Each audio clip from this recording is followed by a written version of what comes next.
Foi realizada a segunda reunião ordinária da Comissão Permanente de Cultura, presidida pelo vereador Igor Diego, que contou com a presença da vereadora Paola Miguel. Durante a reunião, foi apresentado junto com a Secretaria de Cultura do município o novo edital do FIC, Fundo de Investimentos Culturais de Campinas. A gente já explanou inicialmente que então hoje nós vamos falar sobre as oficinas do FIC. Explica para a gente um pouquinho as informações, como que funciona, enfim.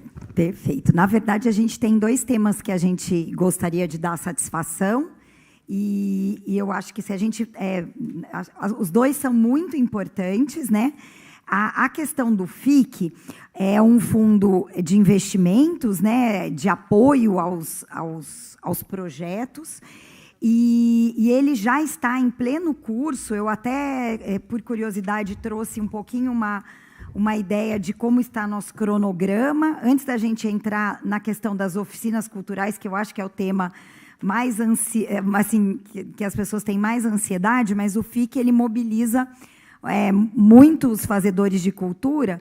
Então, esse ano, o FIC ele foi aberto em 1º de dezembro e ficou aberto até 10 de janeiro, e ele teve cerca de 769 inscritos. Então, é um número muito representativo, mas a gente sabe que, diferente do FIC na época da pandemia, que ele era um FIC de trajetória, então o objetivo era atender o maior número de artistas, de fazedores de cultura. Para esse ano, a gente já retomou o FIC na característica de projeto.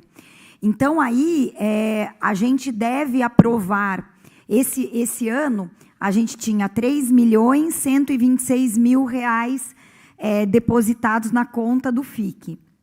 E agora nós fizemos a fase de saneamento e habilitação dos projetos, e estamos justamente na fase de aprovação e classificação.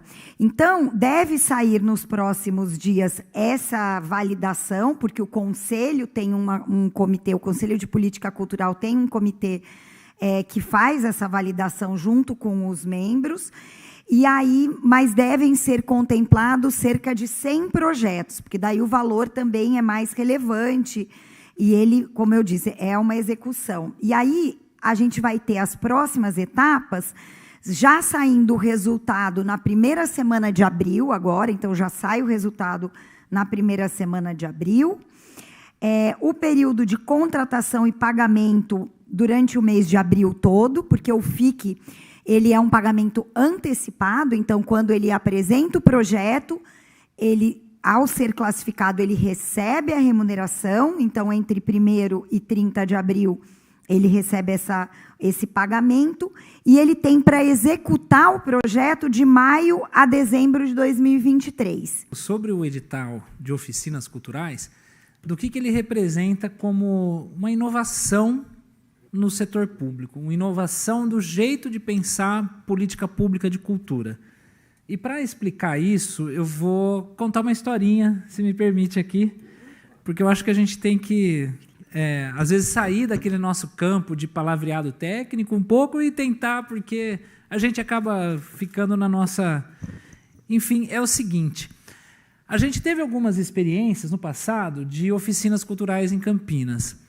E o que a gente percebe? Tem algumas pessoas, por exemplo, um jovem que está na Unicamp e que tem vontade de contribuir para desenvolver a sociedade, para levar o conhecimento que ele recebeu na universidade pública para outros lugares, para a periferia.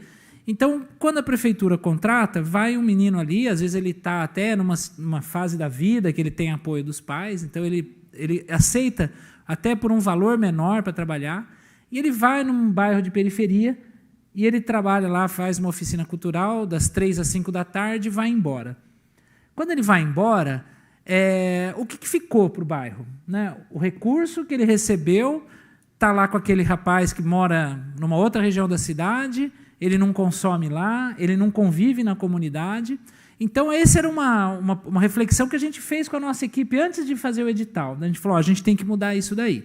Então, o que a gente pensou? Num edital, que quem que vai pontuar? Quem que vai ter mais condições de ser contratado? quem comprovar que já tem uma relação com aquele bairro.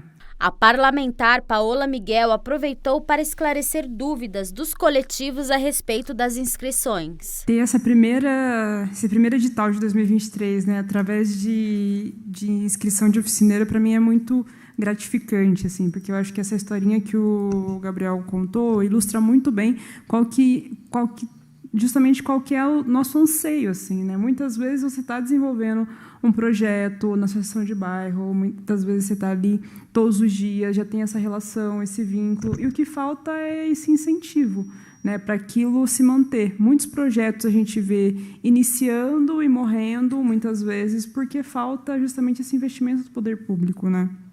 Eu acho que uma coisa muito interessante também que tem são as possibilidades, né? Então, o resgate do patrimônio de tradições, popular, cultural, a gente pode pensar na utilização de alguns espaços históricos, pensando nos territórios. Eu acho que essa descentralização, né, que eu vi dentro... Estava olhando o edital antes de vir para a reunião, e tem lá, né, se não me engano, é a APG dos Amarais, né, todas as inscrições de bairros, né? E acho que, como dúvida, né, queria perguntar como que, por exemplo, alguns coletivos que não estão tão bem formalizados poderiam se inscrever, né, nesses editais. E uma outra coisa, como que... Eu vi lá que tem o cadastro de pessoa física e pessoa jurídica. Quais os tipos de pessoas jurídicas que podem ser contempladas?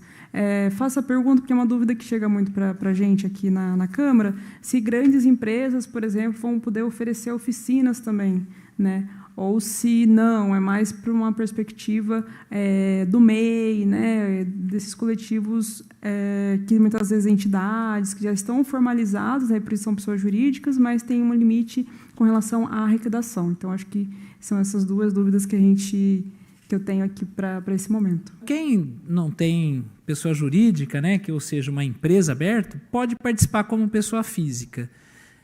No entanto, se a pessoa já tiver uma MEI, é muito melhor, né, porque na MEI paga muito menos imposto e, inclusive, ajuda a pessoa a ir juntando condições de se aposentar no futuro, né? Então, a gente sempre recomenda que quem puder abrir uma MEI. Aí tem outras possibilidades também de pessoas jurídicas, né? Por exemplo, uma associação, que é uma pessoa jurídica, ou mesmo se a pessoa quiser ser representada por uma empresa, também pode, porque se ela ou uma outra pessoa tem lá uma empresa de produção cultural, pode ser também. Para o vereador Igor Diego, presidente da Comissão de Cultura, é importante trazer em pauta o reconhecimento profissional de quem se preocupa com a cultura e crescimento dos espaços longe dos grandes centros. É uma grande satisfação, uma grande honra, né, presidir essa comissão. Estive hoje ao lado da vereadora Paola Miguel, falando sobre as oficinas que vai trazer a possibilidade de potencializar dons, né, principalmente na periferia. Então, aquele professor, aquele artista, aquela pessoa que está lá na ponta, muitas vezes que não tem nenhum tipo de olhar do poder público para ele, esse projeto das oficinas culturais apresentado pela nossa secretária hoje tem em mente alcançar essas pessoas.